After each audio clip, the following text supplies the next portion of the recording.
ഒരു മൃഗശാലയിൽ പോയാൽ നിങ്ങൾ ഏറ്റവും കൂടുതൽ സമയം ചെലവഴിക്കുന്നത് ഏത് മൃഗത്തിന്റെ കൂടിനരികിലായിരിക്കും? സാധാരണ വളരെ കോമൺ ആയി നോക്കിയാൽ എല്ലാവരും കുരങ്ങുകളുടെ കൂടിനടുത്ത് കൂടുതൽ സമയം ചെലവഴിക്കുന്നതായാണ് കണ്ടുപിടിച്ചിരിക്കുന്നത്. ചിലപ്പോൾ നമ്മളെ പോലെ കാണിക്കുന്ന ആ കാഴ്ചകളിലുള്ള കൗതുകം കൊണ്ടായിരിക്കും. കാരണം നമുക്കൊക്കെ നമ്മളെ വലിയ ഇഷ്ടമാണല്ലോ. പരിണാമ സിദ്ധാന്തം നമ്മളൊക്കെ സ്കൂളുകളിൽ പഠിച്ചിട്ടുള്ളതാണ്. ഇന്നത്തെ അധ്യായത്തിന്റെ പേരാണ് മനുഷ്യന്റെ വാല്.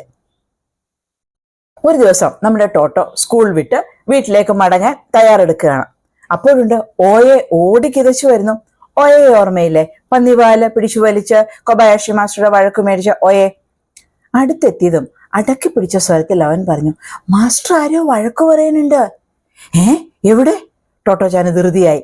അത്തരമൊരു സംഭവത്തെക്കുറിച്ച് അവൾ വാസ്തവത്തിൽ ഇതുവരെ അറിഞ്ഞിട്ടില്ല. ആകെ അവൾ കേട്ടിരിക്കുന്നത് അവളുടെ മുടി പിടിച്ചു വലിച്ചതിന് ഒയേ മാസ്റ്റർ വഴക്ക് പറഞ്ഞതാണ്. അതല്ലാതെ സാധാരണഗതിയിൽ കൊബയാഷി മാസ്റ്റർ ആരോടും ഒച്ചയെടുക്കാറില്ല. മാഷക്ക് ദേഷ്യം വരികയെ? ടോട്ടോച്ചാൻ അമ്പരന്ന് പോയി. ഓടിക്കിതച്ചു വന്ന ഒയയുടെ മുഖത്തും ആ ഒരു അമ്പരപ്പ് ദൃശ്യമായിരുന്നു. എവിടെ? അടുക്കളയില്. ഭംഗിയുള്ള കണ്ണുകള് മിഴിച്ചു തുറന്നുകൊണ്ട് ഒയെ പറഞ്ഞു, വരൂ കുട്ടി വരൂ, പോയി നോക്കാം നമുക്ക്. ടോട്ടോ ഒയയുടെ കൈ പിടിച്ചുകൊണ്ട് ഓടി. മാസ്റ്ററുടെ വീട് ലക്ഷ്യമാക്കിയാണ് അവരുടെ ഓട്ടം. അസംബ്ലി ഹാളിനോട് ചേർന്നാണ് മാസ്റ്ററുടെ വീട്. സ്കൂൾ മൈതാനത്തേക്ക് തുറക്കുന്ന പിൻവശത്തെ വാതിലിനടുത്തായി വരും അടുക്കള. മുമ്പൊരു ലക്കത്തില് നമ്മുടെ ടോട്ടോ കക്കുസൂഴി വീണത് ഓർമ്മയില്ലേ? അന്ന് ടോട്ടോയെ കുളിപ്പിച്ച് വൃത്തിയാക്കാൻ വേണ്ടി ബാത്റൂമിലേക്ക് കൊണ്ടുപോയത് ഈ അടുക്കള വഴി, പിൻവാതിലിൽ കൂടി അടുക്കള വഴിയാണ്. അതുകൊണ്ട് തന്നെ നമ്മുടെ ടോട്ടോച്ചാന് ആ ഭാഗത്തെ ജോഗ്രഫിയൊക്കെ നന്നായിട്ട് അറിയാം. അവൾ പതുക്കെ പെരുവിരലിൽ കുത്തി ഒയേയും കൂട്ടി അടുക്കളയുടെ പിന്നിലത്തെ ജനലിൽ പോയി പതുക്കെ നോക്കി. ശരിയാണ്, അകത്ത് മാഷും മറ്റൊരു ടീച്ചറുമുണ്ട്. തകാഹാഷിയോട് അവനൊരു വാലുണ്ടോ എന്ന് ചോദിക്കാൻ നിങ്ങൾക്ക് എങ്ങനെ സാധിച്ചു ടീച്ചർ? ടീച്ചർക്ക് എങ്ങനെ തോന്നിയത്? അടഞ്ഞ വാതിലിലൂടെ മാസ്റ്ററുടെ അരിശം നിറഞ്ഞ ശബ്ദം ടോട്ടോ കേട്ടു. കൂട്ടുകാരൻ ഒയെ അവളുടെ കയ്യിൽ അമർത്തി പിടിച്ചു. അവരുടെ ക്ലാസ് ടീച്ചറെയാണ് മാഷ് ശകാരിക്കുന്നത്. ഞാനത് കളിയായി പറഞ്ഞതാണ്, ടീച്ചർ കുറ്റബോധം നിറഞ്ഞ സ്വരത്തിൽ പറഞ്ഞു. ആ ഒരു നിമിഷത്തില് മാസ്റ്റർ ഞാൻ വളരെ യാദൃശികമായിട്ടാണ് തകാഹാഷിയെ ശ്രദ്ധിച്ചത്. അവന്റെ ചുറുചുറുക്ക് കണ്ടപ്പോ അറിയാതെ ഒരു തമാശയ്ക്ക് അതൊന്ന് ചോദിച്ചു, അത്രയേ ഉള്ളൂ. ശരി, നിങ്ങൾക്ക് ആ തമാശയുടെ ഗൗരവം മനസ്സിലായിട്ടുണ്ടോ? തകാഹാഷിയുടെ കാര്യത്തിൽ ഞാൻ എത്രമാത്രം കരുതലുകൾ എടുക്കുന്നുണ്ട് എന്നുള്ളത് നിങ്ങൾക്ക് എപ്പോഴെങ്കിലും മനസ്സിലായിട്ടുണ്ടോ? നിങ്ങളെയൊക്കെ അതൊക്കെ മനസ്സിലാക്കിക്കാൻ ഞാൻ ഇനി എന്താ ചെയ്യേണ്ടത്? തമാശയ്ക്ക് ചോദിച്ചു അത്രേ. അത്ര കേട്ടപ്പോഴാണ് അന്ന് രാവിലത്തെ സംഭവം ടോട്ടോച്ചാന് ഓർമ്മ വന്നത്. മനുഷ്യരെല്ലാവരും യഥാർത്ഥത്തിൽ വാലുള്ളവരാണ് എന്ന കാര്യം ടീച്ചർ വിശദീകരിക്കുകയായിരുന്നു. കുട്ടികൾക്കത് കേട്ടപ്പോൾ ആദ്യമായി കേൾക്കുന്നത് കൊണ്ടാവണം വലിയ തമാശ തോന്നി. പരിണാമ സിദ്ധാന്തത്തിന് ഒരു മുഖവുര തുടങ്ങിയ തരം തലക്കെട്ടുകൾ കൊണ്ട് ആ വിഷയത്തെ അത്രയധികം ഗൗരവവും വിരസവും ആക്കണ്ട എന്ന് കരുതി സരസമായ ഒരു ശൈലിയിലാണ് ടീച്ചർ കാര്യങ്ങൾ പറിച്ചു കൊടുത്തുകൊണ്ടിരുന്നത്. കുട്ടികൾക്ക് ഏതായാലും സംഗതി നന്നായി ബോധിച്ചു. അപ്പൂപ്പന്മാരുടെ ഒക്കെ വാലിന്റെ ബാക്കി ഒരൽപ്പം നമുക്ക് എല്ലാവർക്കും ഉണ്ട്. അതിന്റെ പേരാണ് കോക്സെക്സ്, ടീച്ചർ പറഞ്ഞു. ആ വിചിത്ര പേരും ആ വിശേഷവും കേട്ടതോടെ കുട്ടികൾ ഓരോരുത്തരും അല്പം ഒരു അമ്പരപ്പോടെ അന്വേഷിക്കാൻ തുടങ്ങി. ചിലരൊക്കെ തൻ്റേത് എവിടെയാണ് എന്ന് തപ്പാനും തുടങ്ങി. അധിക താമസമുണ്ടായില്ല. ടോമോയിലെ ആ ഒരു തീവണ്ടിമുറി ക്ലാസ് ശബ്ദയാമാനമായി. അതിലേക്കാണ് വെറും തമാശ മട്ടിൽ ടീച്ചർ പറഞ്ഞത്, ചിലപ്പോ ഇക്കൂട്ടത്തിൽ ആർക്കെങ്കിലും അപ്പൂപ്പന്മാരുടെ പോലെ മുഴുത്ത ഒരു വാലുണ്ടാവും. ഹേയ് തകാഹാഷി, നിനക്കുണ്ടോ ഒരെണ്ണം? തകാഹാഷി ചാടി എണീറ്റ് മങ്ങിയ മുഖത്തോടെ ഉറച്ച ഭാവത്തിൽ ദൃഢമായ ശബ്ദത്തിൽ പറഞ്ഞു, ഇല്ല, എനിക്ക് വാലില്ല. അത്രേ സംഭവിച്ചിട്ടുള്ളൂ. ടോട്ടോച്ചാന് ഇപ്പോ കാര്യം വ്യക്തമായി. രാവിലത്തെ സംഭവത്തെക്കുറിച്ചാണ് മാസ്റ്റർ സംസാരിക്കുന്നത്. കുട്ടികൾ ഇരുവരും വാതിലിന് പിറകിൽ കാതോർത്ത് നിന്നു. വാലുണ്ടോ എന്ന ഒരു ചോദ്യം നിങ്ങൾക്ക് തമാശയാണ്, പക്ഷെ അത് തകാഹാഷി എത്രത്തോളം വേദനിപ്പിക്കും എന്ന് ടീച്ചർ ആലോചിച്ചിട്ടുണ്ടോ? അദ്ദേഹം ചോദിച്ചു. ഇപ്പോൾ അദ്ദേഹത്തിന്റെ ശബ്ദത്തിൽ കോപമല്ല, ദുഃഖമാണ് വിങ്ങി നിൽക്കുന്നത്. ടീച്ചറുടെ മറുപടി എന്താണ് എന്ന് കുട്ടികൾക്ക് കേൾക്കാൻ കഴിഞ്ഞില്ല. ടീച്ചർ പതുങ്ങിയ സ്വരത്തിൽ എന്തോ പറഞ്ഞു.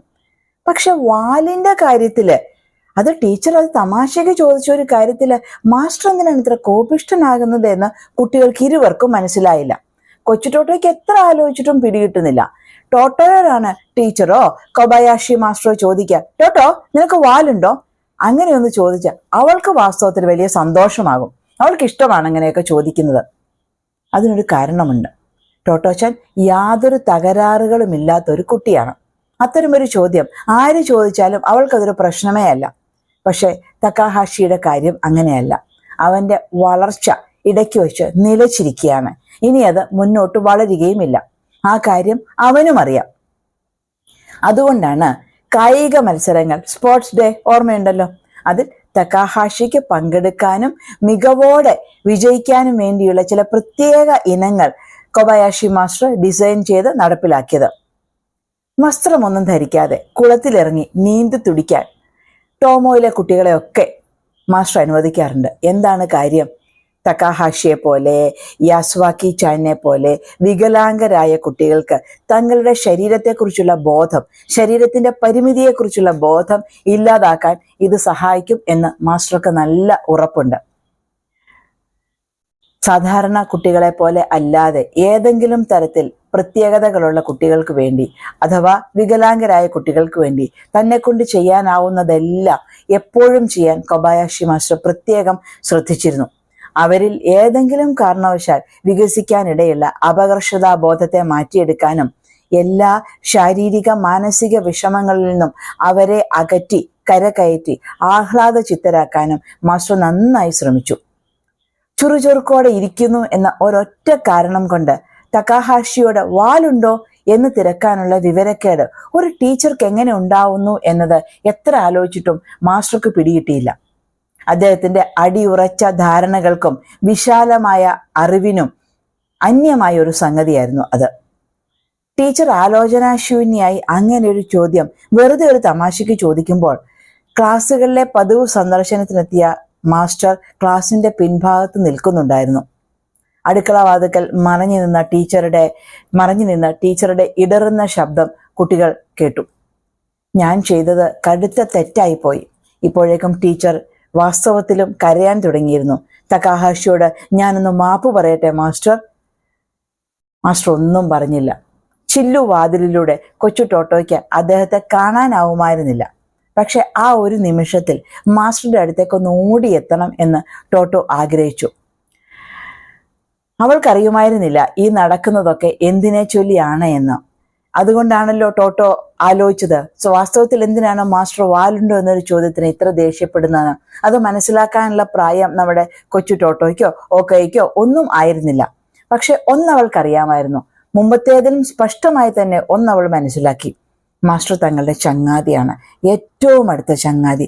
ഒയയ്ക്കും അതങ്ങനെ തന്നെയാണ് മനസ്സിലായത്. ക്ലാസ് ടീച്ചറെ മാസ്റ്റർ ശകാരിച്ച രീതി ടോട്ടോച്ചാൻ ഒരിക്കലും മറന്നിട്ടില്ല. മറ്റുള്ളവർക്ക് കൂടി കേൾക്കത്തക്ക രീതിയിൽ, അല്ലെങ്കിൽ മറ്റുള്ളവർ ഈ ഒരു കാര്യം മനസ്സിലാകത്തക്ക രീതിയിൽ മറ്റധ്യാപകരുടെ മുമ്പിൽ വെച്ചല്ല മാസ്റ്റർ ടീച്ചറെ ശകാരിച്ചത്. അദ്ദേഹം വളരെയധികം ആലോചനയോടെ തൻ്റെ വീടിന്റെ അടുക്കള ഭാഗത്തേക്ക് അവരെ കൂട്ടിക്കൊണ്ടുപോയി. അദ്ദേഹം ശരിക്കും ഒരു നല്ല അധ്യാപകനായിരുന്നുവെന്ന്, ആ വാക്കിന്റെ ഏറ്റവും ഉന്നതമായ അർത്ഥത്തിൽ തന്നെ അദ്ദേഹം അതായിരുന്നുവെന്ന് ആ സംഭവം തെളിയിച്ചു. ടോട്ടോച്ചാന് അന്നത് മനസ്സിലായില്ല എങ്കിലും ആ മുഴങ്ങുന്ന ശബ്ദവും അദ്ദേഹത്തിന്റെ വാക്കുകളും എല്ലാ കാലത്തേക്കുമായി അവളുടെ ഹൃദയത്തിൽ ഇടം പിടിച്ചിരുന്നു. വസന്തത്തിന്റെ വരവായി. ടോട്ടോച്ചാന് ടോമോഗെക്കുവാനിലെ രണ്ടാമത്തെ വസന്തകാലമായി. പുതിയൊരു സ്കൂൾ വർഷത്തിന്റെ ആരംഭവും.